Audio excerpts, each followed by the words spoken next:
Mamlaka ya kulilinda lango la Waarabu RS Berkane liko chini ya vijidume hivi vitatu na kocha wao mmoja, kama ambavyo unashuhudia hapa kwenye mazoezi yao ya mwisho kuelekea kwenye mchezo wa hapo kesho. Hili ndio lango la RS Berkane. Hawa watatu unawashuhudia, mmoja huyu hapa na wawili hawa huko, sambamba na kocha wao wako hapa kuhakikisha kwamba wanafanya mazoezi ya mwisho kuelekea kwenye mchezo wa hapo kesho baina yao na kikosi cha wekundu wa Msimbazi Simba. Ikitokea mijishuti ya Kibu Dennis Prosper, ikitokea zile faulu za Jean Charles Ahoua, ikitokea zile on target na mashuti ya mbali ya Kibisawa la Eli Mpanzu, sambamba na matokeo mengine ya striker Lionel Christian Ateba au vichwa vya Steven Dese Mukwala vikazuiwa, basi mazoezi yao yako hapa. Lakini ikitokea wakapata goli, basi athari pia unaishuhudia hapa.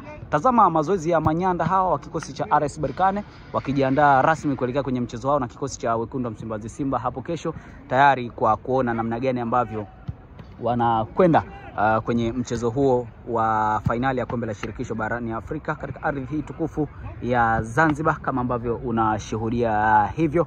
Naona namna ambavyo mazoezi haya yalivyo ya kupiga zile za karibu, kama ambavyo unashuhudia hivyo, pigiwa karibu mlinda mlango, wanabadilishana mazoezi namna hiyo, kila mmoja akijaribu kutengeneza mazingira mazuri. Wao ndio wanajua mazoezi haya wanaoyafanya pengine yana athari chanya ama hasi kiasi gani kwao kuelekea kwenye fainali ya hapo kesho dhidi ya mastrika wa kikosi cha Lunyasi wekundu wa Msimbazi Simba. Pengine zile yale mashuti, lakini pia zile 1v1 na namna ambavyo wanatengeneza mazingira mazuri ya kuhakikisha kwamba wanapata matokeo wekundu wa Msimbazi Simba. Hawa ndio wana jukumu la kulilinda lango. Safu ya kwanza ya ulinzi ya kikosi cha RS Berkane iko hapa. Ameshatoka kipa wa pili, sasa ni kipa mwingine wa tatu, naye na jukumu hilo la kupata mazoezi, kama unavyomuona kocha akijaribu kumwelekeza hapa. Karibu shuhudie namna ambavyo manyanda hawa wa RS Berkane wakiwa wanajiandaa kuelekea kwenye mchezo hapo kesho.